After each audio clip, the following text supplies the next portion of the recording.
ఎరుపు చొక్కాలు వేసుకుని టీడీపీలో ఉన్న కోవర్టులను గుర్తిస్తున్నామన్నారు కడప ఎమ్మెల్యే మాధవిరెడ్డి. కోవర్టులను గుర్తించబట్టే అధినేత అంత గట్టిగా మాట్లాడారని చెప్పారు. వైసీపీ పెట్టిన అక్రమ కేసుల గురించి భయపడాల్సిన అవసరం లేదంటున్న ఎమ్మెల్యే మాధవితో మా associate input editor Ganesh face to face. Madhavi Reddy మనతో ఉన్నారు. మాధవిరెడ్డి గారు, అంటే చాలా చోట్ల మహానాడులు జరిగినాయి. ఇప్పటికి దాదాపు 43 ఏళ్ల పాటు పార్టీ ప్రస్థానం. కడపలో నిర్వహించడానికి కారణాలు ఆ రీచ్ అయ్యారా? ఏదైతే నిర్వహించాలనుకున్న దాన్ని కన్నీ వెని ఎనుగని రీతిలో నెవర్ బిఫోర్ ఎవర్ ఆఫ్టర్ లాగా ఈరోజు కడప మహానాడుని ఒక స్టాండర్డ్ ఫిక్స్ చేసి ఇచ్చాము.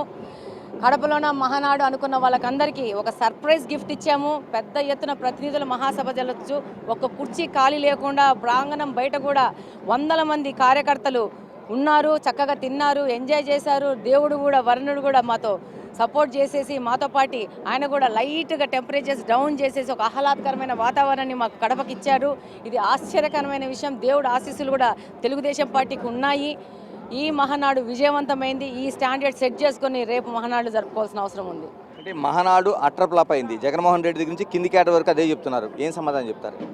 వాళ్ళ సినిమా అట్టర్ ఫ్లాప్ అయింది కదండి. ప్రతి ఒక్కటి అట్టర్ ఫ్లాప్ అని మాట్లాడుకుంటారు. కాబట్టి వాళ్ళ మాటలు మనం వినాల్సిన అవసరం లేదు, వాళ్ళకి ఇంపార్టెన్స్ ఇవ్వాల్సిన అవసరం లేదు. 11 సీట్లు వచ్చినాయి. గవర్నమెంట్ జీతభత్యాలు తీసుకొని 11 మంది ఇంట్లో కూర్చొని వెకేషన్ ఎంజాయ్ చేస్తున్నారు. మీరు మాట్లాడేది ఏముంటే మీ 11 ఎమ్మెల్యేల గురించి ఇంట్లో కూర్చొని గవర్నమెంట్ డబ్బులు తీసుకుంటే ఇంట్లో వెకేషన్ తీసుకుంటారు. ఇదే ఒక గవర్నమెంట్ ఉద్యోగస్తుడు జీతం తీసుకొని ఇంట్లో కూర్చుంటే ఒప్పుకుంటారా ప్రజలు?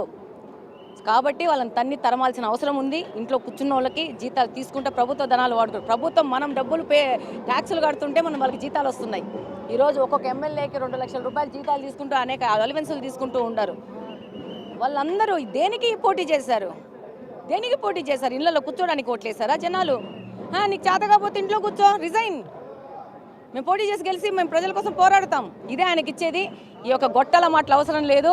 చేతనైతే 11 మందిని నీతో పాటు తీసుకొని రా అసెంబ్లీకి, అక్కడ చూసుకుందాం. చంద్రబాబు నాయుడు గారు మహానాడులో కీలకమైన వ్యాఖ్య చేశారు. పార్టీలో కోవర్టుల కోసం ప్రస్తావించారు. ఏమంటారు? ఎవరున్నారు కోవర్టులు? మీ దృష్టిలో ఎవరున్నారు? 1-2 పేర్లు ఉంటారండి. ప్రతి ఒక్క నియోజకవర్గంలో ఉంటారు. వేరే రంగు పూసుకొని తిరుగుతూ ఉంటారు. వాళ్ళందరినీ పార్టీ అధిష్టానం గుర్తిస్తుంది. వాటి మీద కఠినమైన శిక్షలు ఉంటాయి, వాళ్ళ మీద యాక్షన్స్ ఉంటాయి. డెఫినెట్గా ఏ పార్టీలైనా ఉంటాయండి.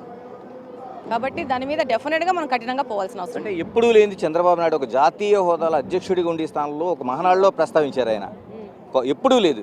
అంటే ఎందుకు అంత సీరియస్గా బాబు ప్రస్తావించాల్సిన అవసరం? మారుతా ఉన్నాయండి, కాలం మారుతుంది. 2025 నుంచి ప్రజల్లో కూడా ఆలోచనలో కూడా మార్పు వచ్చింది. అక్కడ ఉంటారు. 2 చోట్ల పార్టీని అనవపించాలని ఉంటారు. వాళ్ళనందరినీ గుర్తుపెడితే కదా అసలైన తెలుగుదేశం పార్టీ కార్యకర్తలకి మా సేవ తీసుకుపోవాలంటే, వాళ్ళ దగ్గరికి తీసుకుపోవాలంటే వాళ్ళని గుర్తించాలా. కాబట్టి బాబు గారు కార్యకర్తల కోసం చెప్పారు. దాని ప్రకారం మేము కూడా అలానే ముందుకెళ్తాం. అంటే కోవర్టులు గుర్తించారా?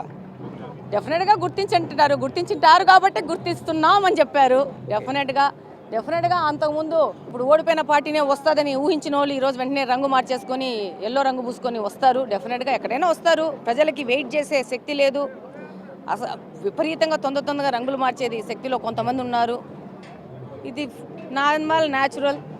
దాన్ని మనం గుర్తించుకొని మనం కరెక్ట్గా నడవాలి. చివరిగా చెప్పండి, పార్టీలో అంటే ప్రత్యేకంగా రాష్ట్ర వ్యాప్తంగా వదిలేండి, కడప జిల్లాకు సంబంధించి అసంతృప్తులు రేగుతున్నాయి. నిన్న ఒక ఆవిడ టవర్ ఎక్కింది. తర్వాత చాలామంది మాకు ఇంకా అంటే మా మీద ఉన్న కేసులు సైతం పోలేదని ఒక ఆవేదన అయితే వ్యక్తం చేస్తున్నారు. ఎవరి మీద కేసులు పోలేదు? గత ప్రభుత్వంలో పెట్టిన కేసులు ఇంకా పోలేదు. కోర్టుల చుట్టూ తిరుగుతున్నారు. టైం తీసుకుంటుంది. నా మీద ఇంకా 4 కేసులు ఉన్నాయి. టైం తీసుకుంటుంది. దాని ప్రకారంగా పద్ధతి ప్రకారంగా తీసుకుంటాము. తొందరగా అయ్యేటివి తొందరగా అవుతుంటాయి. ఒక కేసు తొందరగా పోయింది, 2వ కేసు కోర్టులో పోయి కొట్టించుకున్నాను, 3వ కేసులు ఇంకా రకరకాలుగా చేసుకొని క్లియర్ అయితే చేసుకుంటాం. ఇవన్నీ వాళ్ళు కక్షగట్టి పెట్టిన కేసులు అన్నీ తీసేసి కార్యకర్తలకు అండగా ఉండే విధంగా ముందుకెళ్తాము. ప్రతి ఒక్క కార్యకర్తకు కూడా చెప్తున్నా, నా మీద 2023 సెప్టెంబర్ నుంచి 24 మే వరకు 6 కేసులు చెత్త పిట్టి కేసులు పెట్టినారు ఈ వైసీపీ వాళ్ళు. కాబట్టి కేసులకి ఏం భయపడమాకండి. వాటికి భయపడాల్సిన అవసరం లేదు. ఆడమనిషిని నా మీద పెట్టారు. నాకు కూడా అనిపించింది నా మీద కేసులు పెట్టినప్పుడు ఏంది ఇది అనేసి. బట్ అలా ఉంది సమాజము. కాబట్టి మనం ఫైట్ చేద్దాం, సాధించుకుందాం. Thank you.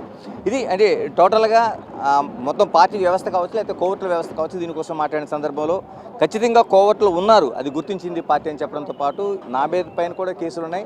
ఎవరైతే ఆ కేసులు ఉన్నాయో వాళ్ళందరూ భయపడాల్సిన అవసరం లేదు. వాళ్ళకి భరోసా ఇస్తూ నెమ్మదిగా చట్టం ప్రకారం ఆ కేసులు పోతాయని చెప్తూనే వైసీపీ పార్టీకి ఇది సక్సెస్ కాదనేది వాళ్ళ వార్త పరిశీలన చేసుకోవాలనేది కూడా మాధవిరెడ్డి స్పష్టం చేస్తారు.